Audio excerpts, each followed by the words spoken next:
Good evening. Hi everyone, అందరు ఎలా ఉన్నారు? ఈరోజు మీ అందరి కోసం నేను ఒక ఇంట్రెస్టింగ్ టాపిక్ తీసుకొచ్చాను. అదేంటంటే సాయి పల్లవి గారు ఇన్నాళ్ళు సహించాను, ఇక నా వల్ల కాదు బాంబు పేల్చిన సాయి పల్లవి గారు. దాని గురించి ఈరోజు మీతో మాట్లాడతాను.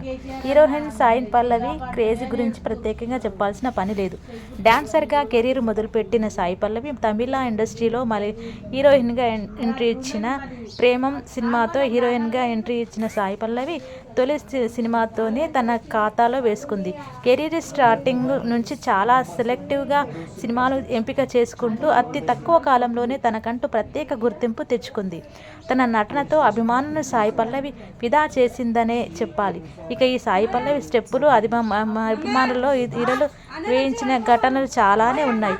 తన తొలి తెలుగు సినిమా ఫిదా నుంచి మొన్న వచ్చిన విరాట పర్వం వరకు అన్ని విభిన్నమైన పాత్రల్లో నటించి అభిమానులను అలరిస్తుంది. తెలుగు, తమిళ, కేరళ భాషల్లో సినిమాలు చేస్తూ మోస్ట్ టాలెంటెడ్ హీరోయిన్గా గుర్తింపు తెచ్చుకుంది.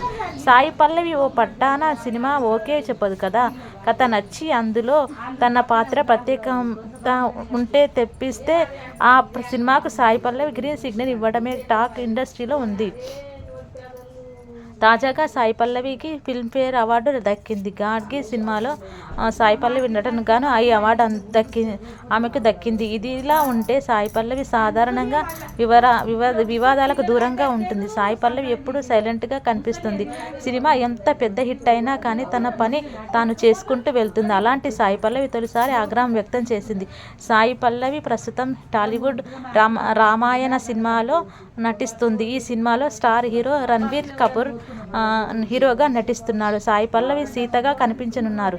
అయితే ఓ ప్రముఖ తమిళ మీడియా సంస్థ సాయి పల్లవి గురించి తప్పుడు కథనాలు ప్రచారం చేస్తుంది. ఈ సినిమా పూర్తయ్యే వరకు సాయి పల్లవి మాంసాహారం మానేశానని, హోటల్స్లో కూడా తినడం లేదని, విదేశాలకు వెళ్ళేటప్పుడు కూడా వాళ్ళను వెంట తీసుకెళ్తున్నారు అంటూ తప్పుడు ప్రచారం చేస్తోంది. తాజాగా దీనిపై సాయి పల్లవి ఆగ్రహం వ్యక్తం చేసింది.